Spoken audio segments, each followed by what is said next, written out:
Hi gals, today we're going to talk about treatment of yeast infections.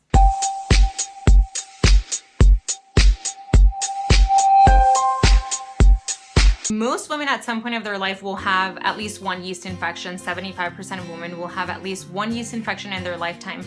And even men can get yeast infections, so we're going to talk about the treatment of that. The more common symptoms of a yeast infection are either discharge, more than anything itching. A lot of times women will have itching around their labial area or inside their vagina.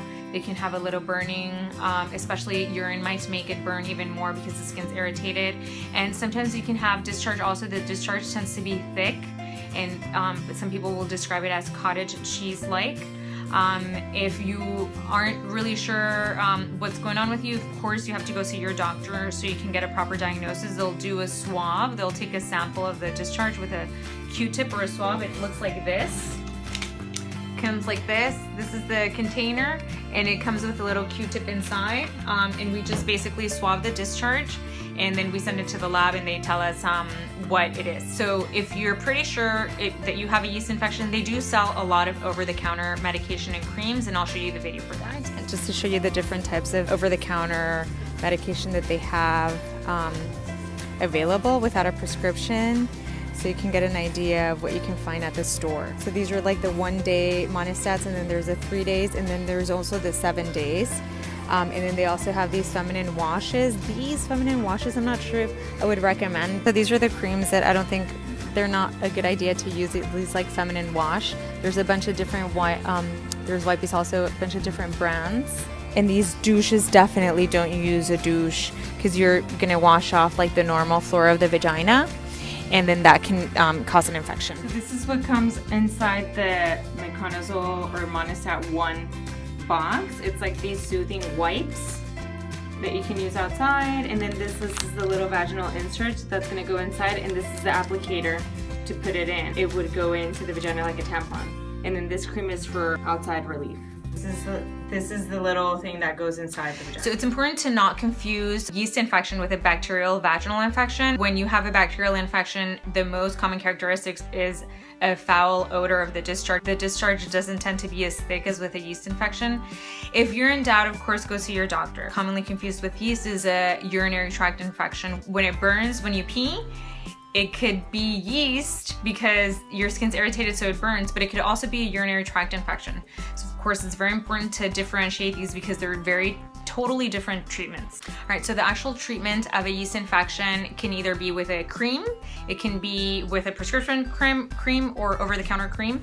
It could be with vaginal suppositories. Again, they sell some over-the-counter, or it could be a prescribed one by your doctor, or a one-time pill called diflucan. So this is like the monostat. So these treatments range from 1 day. They have the 1 day, the 3 day, and the 7 day. Or the pill comes like this. It looks like this is fluconazole. The brand name also is diflucan. Fluconazole is the generic name. And it's just a one-time pill that you take once. The concentration of drug remains in your body up to 72 hours, so you only need one pill. You usually don't get as quick relief of symptoms with the pill as you do with the cream. The cream, sometimes the second you put it on there, you will feel a little bit of relief because it's cool and it suits. The pill might take a little longer than the cream to give you the immediate relief of symptoms. So the efficacy or how well a drug works is the same with the pill or with the creams or the suppository. So really, it's just your preference and how you want to take the medication, how you should decide to take it. If you're overusing the over-the-counter stuff, that's not good because you can make the yeast resistant to the infection, and then the over-the-counter stuff won't work. You want to make sure that it is actually a yeast infection that you have and not something else like a urinary tract infection or a bacterial infection or a sexually transmitted infection. No matter how much monostat you take, if it's not a yeast, it's not going to make it go away. And lastly, there's some women who have yeast in their genital area, but they don't have any symptoms, so that doesn't mean they need medication. We usually just treat for the symptoms. So sometimes some women are carriers of yeast. That doesn't mean they have an infection. There's also such a thing as a complicated yeast infection, and we consider a complicated yeast infection for patients who are pregnant, patients who have diabetes, patients who have a suppressed immune system like AIDS or HIV, or any cancer or any disorder that can depress your immune system, or if someone has recurrent or persistent yeast infections. So we consider recurrent yeast infections when you have more than 4 infections in 1 year. So that's when you, in any of these situations, when it's a complicated yeast infection, you need long-term treatment. And long-term treatment is either somewhere from 6 weeks to 6 months, and your doctor will be the one determining what to give you. They might want to do a culture to make sure that they know exactly which yeast you have. The most common one, of course, is Candida albicans, but there's different type of yeast that you might need different treatment. So I hope you guys liked the video. Subscribe to the channel and like us on Facebook. I'm gonna have some new videos on Facebook soon next week, so you can check those out, and email me at gynogal@gmail.com. See you next week.